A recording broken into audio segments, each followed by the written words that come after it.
Hi, I'm Mal from the Money Study, bringing you another episode in our Take 10 challenge. And we're up to number 31, having a look at whether you should perhaps keep the super fund you've got, or perhaps there's better ones out there. But let's have a look at how we consider what's good and what is bad.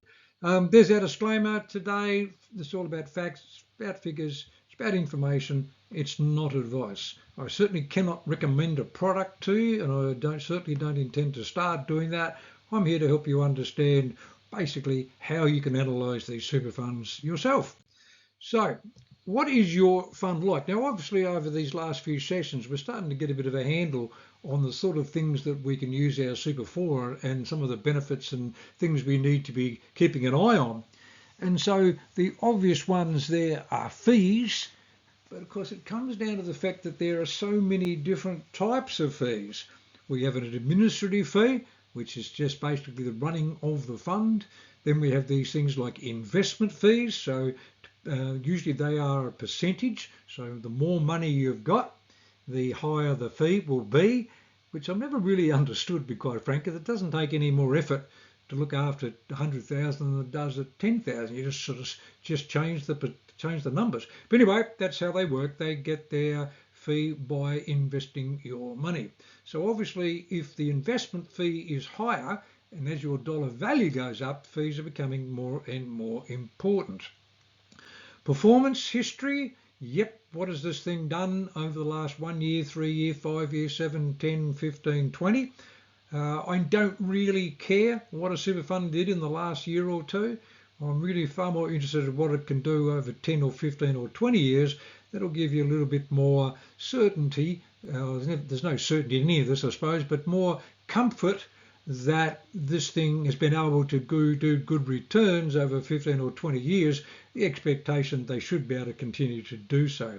So the old story of past history is no sort of recommendation of what the future will hold. But always make sure when you are comparing funds that you are indeed comparing apples with apples. There's no point in comparing a super fund with a balanced portfolio where we've got, sort of 60 to 70% in shares. You can't compare that in one fund to another one where the investment was in cash or was all in shares. That's just not a fair comparison. You've got to compare similar portfolios. I get too many people saying, I've got these two funds and this one's done far better than the other one. But when you have a look at it, one's a much, much higher risk than the other one. So you've got to, if you're going to look to move or you just want to do a comparison to figure out whether you should move or not, then have a look at similar sorts of portfolios. Most of them will have what's called a balanced account of some form, and that's usually the best way to sort of compare a fund, because that way you're looking at what it can do with shares, what it can do with bonds, and so forth. Insurances, as I sort of said when we talked about earlier on, that insurance, the super fund is not, generally speaking, an insurance company. And so most super funds go out to tender looking for the insurances. And because they go out to tender and they might get a couple of 100,000 new members, the insurance company will, generally speaking, give the super funder a bit of a discount because they've got so many new clients for their insurances. So therefore, this can vary as when contracts run out and the super fund goes looking, you'll find that the insurances tend to go in cycles. So one super fund will have really good insurance at the moment, but 3 or 4 years later it may change to either better or worse when they have to get rid of the contract and redo it. So don't be too concerned that your super fund, the insurance fees might be a little bit higher, because you may find that when their turn comes for the redoing of their insurance, they can get a better deal. But let's say, just obviously, if there's a stark difference in insurances, you've also got to check the insurances themselves, read the fine print. As far as your income protection, are you indeed covered for 2 years or 5 years? Do you have a waiting period automatically of 30 days, or do you have to wait 3 months to get paid out, and so forth? So there's a lot of issues around insurances, especially like some of the fine print about what the definition of being totally permanently disabled. So if the insurance are an important part of what you're doing, you need to dig deeper. You need to dig deeper to sort of really do a serious comparison. Just because the premiums are cheaper doesn't mean you're getting like for like. Okay, so be a little bit wary on that component. Options, some funds only have 4 options, like an aggressive, a balanced, a conservative, and a cash option, whereas other funds have got, not only do they have that, what they call those pre-mixed, they also have asset classes, so you can invest your money in international shares or Australian shares or fixed interest or infrastructure. You can choose to create your own portfolio depending on what you think is a good asset class to put your money in. And of course, if you don't need those sort of options and other things, then fine, keep it nice and simple. I mean, some of these other super funds indeed do have member direct, where you can indeed have things like Commonwealth Bank shares or Rio or whatever it may be as part of your superannuation without even moving to a self-managed super fund. Do you have an ethical or sustainable bent, so that you're really concerned as to where your money is going? So you might want to do some comparisons as to the super fund themselves, as to how ethical or sustainable their investments options are. There are a number of actual sustainable or ethical super funds out there that they just push themselves as being just that's what they do. But there's a lot of industry super funds, ones like Host Plus has always been advertising a lot to say that they are very ethical in their investments. So if it's important to you, do your homework, find out what they're investing in, because some people's ideas of what's ethical and others can be completely different. Do they provide you with any education? Do they have a members service person wandering around the country that you can call on to come and have a chat at either your home or at your workplace? I used to be a member service manager for a super company. I used to travel all around southern New South Wales, and we used to go into workplaces and do seminars. I used to knock on the door and someone lives out the back of Whoop Whoop somewhere to actually assist them with their issues, and that was all free of charge. So that's a nice sort of service that some super funds offer, and others will charge you to go and talk to their financial planner. So quite a bit of a difference in the way some of these super funds operate as far as education is concerned. Obviously, I'm here to help you with your education, and so hopefully the more you listen to these things, the more you'll understand, the more questions you can ask of your super fund. Service standards, I reckon most super funds, their service standards are pretty appalling. Most of the super funds I've ever had to deal with, it's literally a case you might ring them up, but you'll never get the answer within an hour, which I think is appalling. And then quite frankly, you might get a message to say, look, leave a message and we'll call you back within 48 hours. You email them and they'll say, yes, got your message, we'll come back to you in 48 hours. When they reply to your question by email, it's some generic fact sheet or some sort of cut and paste answer that doesn't really answer your question that you really need. So you then need to get back on the phone. I'm very, very, very, very disappointed with super funds and their service standards. A lot of them use the same people.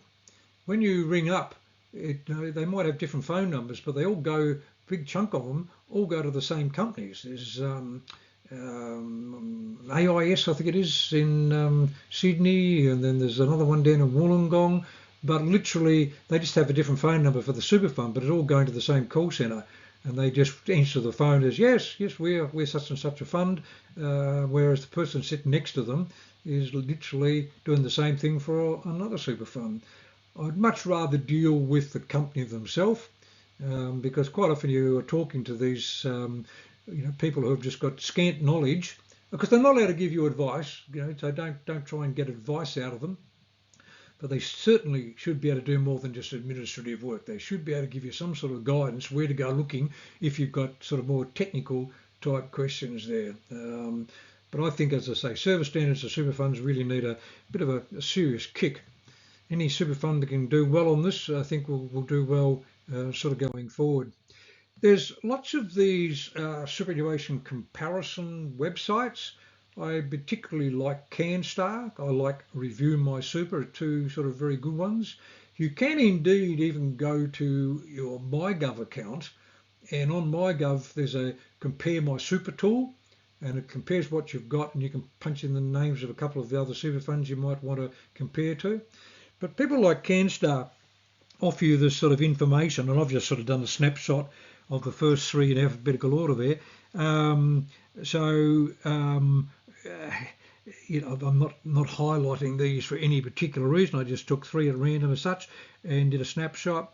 But you can see there that they give you the fee structure, what it's going to cost you for $50,000. And as you can see there, you know, 382 up to 600 odd. You know, it's a bit of a spread. I mean, in theory, an ethical company could be more expensive because they're limited on what they can invest their money into, so their fees might or should be perhaps a little bit higher.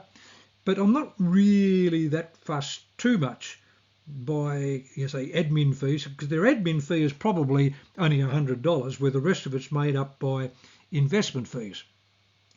And so it really just comes down to your dollar value. If you've got a $50,000 account and the difference is $120 a year in fees, then what is it actually making you? But you can see in this example here, you know, that over that 5-year period, Australian Super there literally did, you know, sort of 7%, and the ethical one was less, and yet their fees were higher. So you'd really have to have a serious need to do ethical and to go down that sort of path there. I'm a bit surprised that on this comparison site they've got high growth there for Aware, because when you first look at it you go, oh yeah, they got 8%, but Australian Super's only got 7%. But the Australian Super one is a balanced account, whereas the Aware one is high growth. I was quite surprised when I saw that. I would have thought that they would have tried to show you on a page like that, like for like. So you'd have to do a little bit more digging to ensure that you're comparing a balanced account with a balanced account rather than a balanced account with a much more risky high growth account. Now it's called that Aware one is called a life cycle, which is a little bit different. A life cycle ones means that it might be high growth now, but as you get older, the high growth becomes a balance, and then later on it becomes a conservative. The older you get, it automatically becomes more conservative. So probably that's the reason they're finding it difficult to do a comparison, because of the different style of the investment there. But that's the sort of, only because you can click on those more info there to get more information on each account, to find out what insurances they offer you and all the other bits and pieces. The information is there. So a bit of homework for you to sort of go through bit by bit. We sort of talked about this in a previous session, talking consolidation, but we've done the comparison. It really is, to say, you're comparing fees, insurances. Are there any exit fees? Generally speaking, no, not anymore. Years ago, some of the old MLCs and AMPs and those sort of accounts had disgusting exit fees to get out. Not so much these days. If you're unlikely to have an untaxed super fund, but some of the funds in Adelaide and Perth, or Western Australia and South Australia, and even the Commonwealth Government and so forth, have got some super funds where the money is not actually in the account. They give it to you when you move. So if you do a rollover, there's some tax to be paid, so be careful of those sort of funds. But normally you can just do a rollover, one to the other, no hassle at all, but just make sure you know what you're leaving behind. What are the fees? What are the insurances? Are there any other benefits? What's their service standards like? And so forth. If you get confused by any of that, obviously we're here to help. Talk to you on another session.